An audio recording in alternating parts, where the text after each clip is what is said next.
Hi, I'm Erika Terblanche. I am a positive psychologist and I am passionate about bringing the science of well-being and happiness to my audiences at no cost. The third highway of happiness and success and living a worthwhile, fulfilling life is mental mastery. Because this is the truth. If you can master your mind, you can master your life. And, in my desert running for the past 15, 20 years, I have had many opportunities to build my mental muscle. And over these 20 years, I've discovered that mental mastery is actually something that you build through repetition, through putting yourself in difficult circumstance and then finding the ways and the skills and the means to cope through those difficult circumstances. That it is something that you build. I think I have had more instances of hypothermia, getting lost in the desert, sunstroke, blacking out, perhaps than most people go to the dentist in their life. And in these instances, I've had extraordinary opportunities to build this muscle of mental mastery.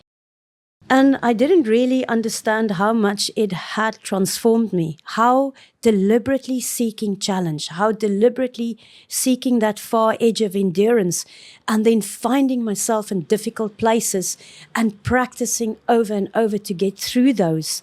Sometimes I understood that the obstacle is the way. I had no idea how much my mental muscle had built, until quite recently when I had quite a dramatic experience to test that. So I run. Everybody knows me as a runner. I don't swim. No, I don't swim. One of my best friends, Ingrid Avedon, said to me, Erika, we're doing a fundraiser for breast cancer. Please, can you help us? We're doing a swim. I said, sure. She said, do something that scares you. I said, sure. What are we doing? She said, we're swimming. I said, fine. She said, from Robben Island to Blouberg. I just want to say, I don't swim. Anyway, I trained, and by the time Robben Island came around, I could do 700 meters. The swim is 7 to 8 kilometers.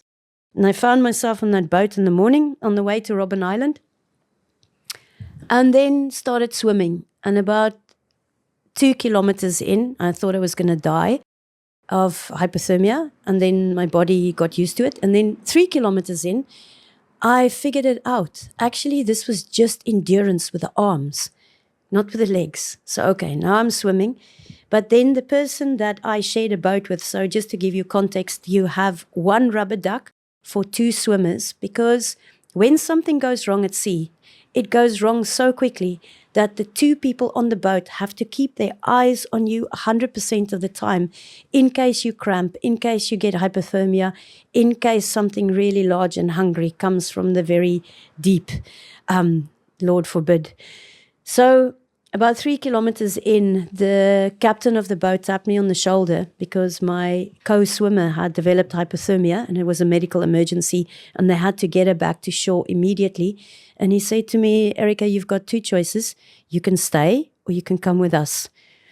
And I thought for a second and I thought, I'm never going to do this again. I'm staying. And I said, no, I'm staying. He said, stay on this line. If you don't stay on this line, we'll never find you again. I thought, I'll stay on the line for all my life is worth. And then I put my head back in the water and I started swimming and I heard in the distance as the boat disappeared. And the moment the boat disappeared, I realized what I had done. And I stopped swimming and I looked back and there was Robben Island 3.5 k's behind me and Blouberg 3.5 k's in the distance. And suddenly my legs felt incredibly long and incredibly exposed. And I was alone out there. And I realized in that moment that right now, if anything goes wrong, if I fatigue, remember I've only swum 700 meters, I'm going to drown. If I get a cramp, I will drown. If a shark comes out of the blue, I'm gone. And when I realized how close I was to this possibility of things going terribly wrong and that I could do absolutely nothing about it, the most incredible feeling of peace came over me. It was the most beautiful moment of acceptance, and that's where that muscle of mental mastery, of the acceptance, just kicked in. And I remember in that moment completely calming down and smiling because I knew that even if the worst thing happened, I was ready to go. And I accepted where I was. And I knew I could only do one thing. And I smiled, and I put my head back in the water, and I put one arm over the other, and for the next 20 minutes, swam, probably had the most 20 minutes of the most profound serenity, the most beautiful 20 minutes of my life. And then I heard the boat, and then it appeared again. And you know, when you realize that we are not victims of circumstance, that we can choose our response even in the worst of moments, that is where true personal freedom comes. Build that muscle of mental mastery.